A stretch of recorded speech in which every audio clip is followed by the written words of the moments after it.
তীব্র গরমে ফরিদপুরে বেড়েছে মৌসুমী ফল তালের শাঁসের কদর। প্রতি কুড়ি তালের শাঁস বিক্রি হচ্ছে 180 থেকে 200 টাকা পর্যন্ত। মৌসুমের এই ফল অনেকেই কিনছেন এবং দাঁড়িয়ে খাচ্ছেন, আবার কেউ বা নিয়ে যাচ্ছেন পরিবারের জন্য। সাধারণত বৈশাখ মাসের মাঝামাঝি সময় থেকে জ্যৈষ্ঠের শেষ পর্যন্ত বাজারে এই তালের শাঁস পাওয়া যায়। তালকুড়িটা আসলে শহরে থাকার কারণে আমাদের গাছও নাই যে পেরে খাবো বা বাচ্চাদের খাওয়াবো। এটা আসলে খুব উপকারী একটা ফল, পেট ঠান্ডা থাকে আর বাচ্চাদের জন্য খুবই ভালো, যেহেতু রসালো খাবার গরমের জন্য এটা খুবই উপকারী ফল। গ্রীষ্মকালেই কেবল বাজারে কচি তাল দেখতে পাওয়া যায়। ওয়ালটন আবারও মিলিনিয়ার অফারে ওয়ালটন ফ্রিজ কিনে আপনিও হয়ে যেতে পারেন মিলিয়নিয়ার।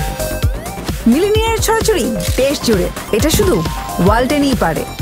এবং নরম কচি তালের শাঁস ছোট বড় সকলের কাছেই প্রিয়। পরিত্যক্ত জায়গায় প্রচুর তাল গাছ দেখা গেলেও বর্তমানে নির্বিচারে তাল গাছ কেটে ফেলার ফলে এর সংখ্যা ক্রমশ হ্রাস পাচ্ছে। তাতে হয়তো অদূর ভবিষ্যতে তালের শাঁস দেখতে পাওয়া যাবে না। পরিবেশবিদরা মনে করছেন গ্রামাঞ্চলের মানুষ তাল গাছের গুরুত্ব না বুঝে তা কেটে ফেলছে। তবে বজ্রপাত রোধে এখন সকলেরই বেশি করে তাল গাছ লাগানো উচিত।